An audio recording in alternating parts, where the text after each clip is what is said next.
The Sandpiper by Celia Thaxter, 1836 to 1894, is placed here because a goodly percentage of the children who read it want to learn it.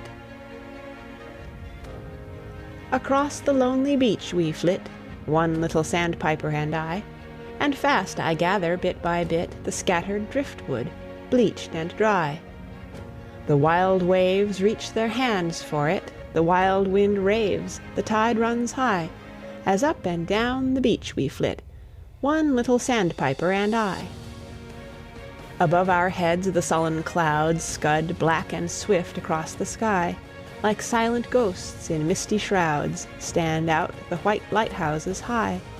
Almost as far as eye can reach I see the close-reefed vessels fly, as fast we flit along the beach, one little Sandpiper and I. I watch him as he skims along, uttering his sweet and mournful cry. He starts not at my fitful song, nor flash of fluttering drapery. He has no thought of any wrong, he scans me with a fearless eye. Stanch friends are we, well tried and strong, the little Sandpiper and I. Comrade, where wilt thou be tonight, when the lucid storm breaks furiously? My driftwood fire will burn so bright. To what warm shelter canst thou fly? I do not fear for thee, though wroth the tempest rushes through the sky. For are we not God's children both, thou, little Sandpiper, and I? Celia Thaxter. Lady Clare. Girls always love Lady Clare and the Lord of Burleigh. They like to think that it is enough to be a splendid woman without title or wealth. They want to be loved, if they are loved at all, for their good hearts and graces of mind. Tennyson, 1809 to 1892, makes this point repeatedly through his poems.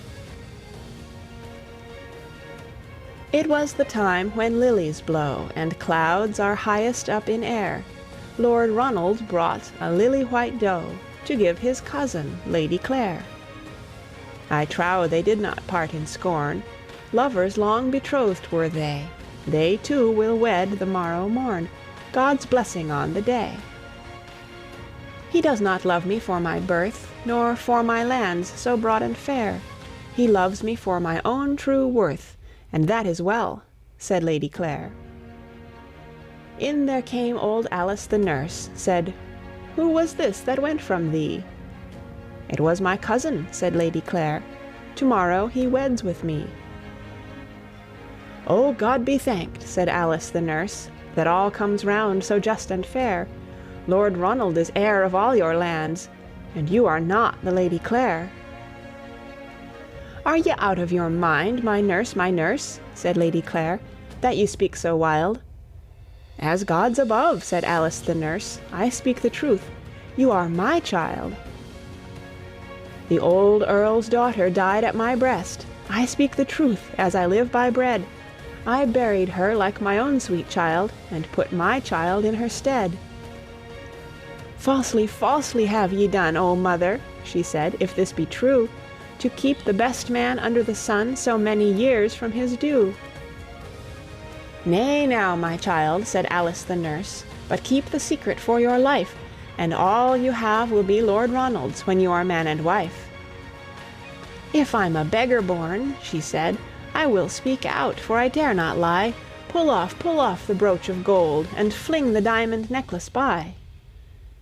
Nay now, my child, said Alice the nurse, but keep the secret all ye can. She said, Not so, but I will know if there be any faith in man. Nay now, what faith, said Alice the nurse, the man will cleave unto his right. And he shall have it, the lady replied, though I should die tonight. Yet give one kiss to your mother dear, alas, my child, I sinned for thee. Oh, mother, mother, mother, she said, so strange it seems to me. Yet here's a kiss for my mother dear, if this be so, and lay your hand upon my head and bless me, mother, ere I go. She clad herself in a russet gown, she was no longer Lady Clare. She went by dale and she went by down, with a single rose in her hair. The lily-white doe Lord Ronald had brought leapt up from where she lay, dropped her head in the maiden's hand, and followed her all the way. Down stepped Lord Ronald from his tower. "O Lady Clare, you shame your worth! Why come you dressed like a village maid, that are the flower of the earth?" "If I come dressed like a village maid, I am but as my fortunes are. I am a beggar born," she said, "and not the Lady Clare." "Play me no tricks," said Lord Ronald, "for I am yours in word and deed." "Play me no tricks," said Lord Ronald, "your riddle is hard to read." Oh, and proudly stood she up, her heart